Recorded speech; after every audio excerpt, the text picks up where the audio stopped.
It's strange how life can make you feel invisible. You walk through crowds, everyone rushing somewhere, and yet nobody really sees you. That's where my story began.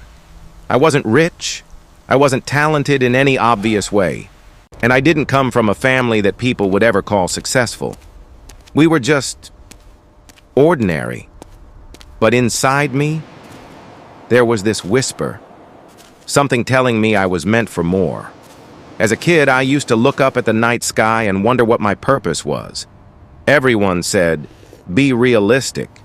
But something inside me hated that word, realistic, because being realistic had killed more dreams than failure ever did. I tried different things, sports, music, side hustles, and every time I failed, I told myself I wasn't good enough. It became easy to believe that maybe life just wasn't going to work out for me. But life has a way of breaking you before it builds you. I lost my first job because the company downsized. I lost friends because I couldn't keep up with their pace. And slowly, I started losing myself. There were nights I'd sit on the edge of my bed, phone in my hand, scrolling through other people's lives, wondering how they made it look so easy. I started hating mornings because every sunrise meant I had to face another failure. But one night changed everything. I was walking home in the rain, no umbrella, just soaked and tired, thinking maybe I should just stop trying altogether. Then I saw a homeless man sleeping under a bridge, smiling, actually smiling, even though he had nothing. It hit me like lightning. He wasn't smiling because life was perfect. He was smiling because he was alive. That moment made me realize I'd been focusing on everything I'd lost instead of everything I still had. So the next morning I started small. I wrote down one thing I was grateful for, my health. Then another, my family. Then another, my dreams, even if they still felt far away. I began waking up early, walking outside before sunrise, feeling that cold air against my skin and reminding myself, I'm still here, and that means I still have a chance. That tiny habit changed my entire mindset, because gratitude doesn't just change how you think, it changes how you see life. From that day, I promised myself one thing. No matter how bad it gets, I will never quit on me. I started rebuilding my life brick by brick.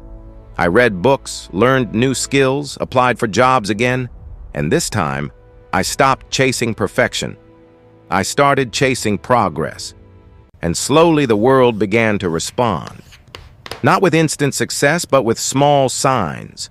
A call back from a company, a kind message from a stranger, a little bit of hope when I least expected it. That's when I realized life rewards the ones who refuse to stop showing up, even when no one's watching, even when it hurts, even when they feel like nothing is working.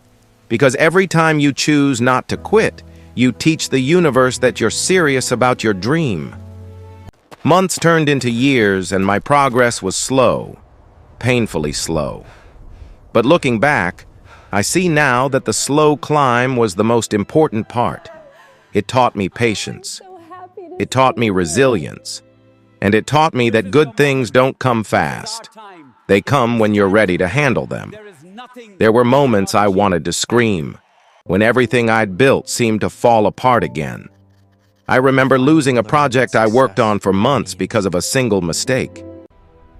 That night, I sat on my floor surrounded by papers, feeling like the universe was laughing at me.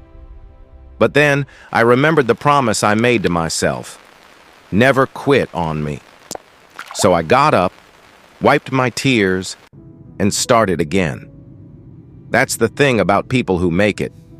They don't have better luck. They just refuse to stay down. And eventually, all those nights of doubt and struggle led to something real.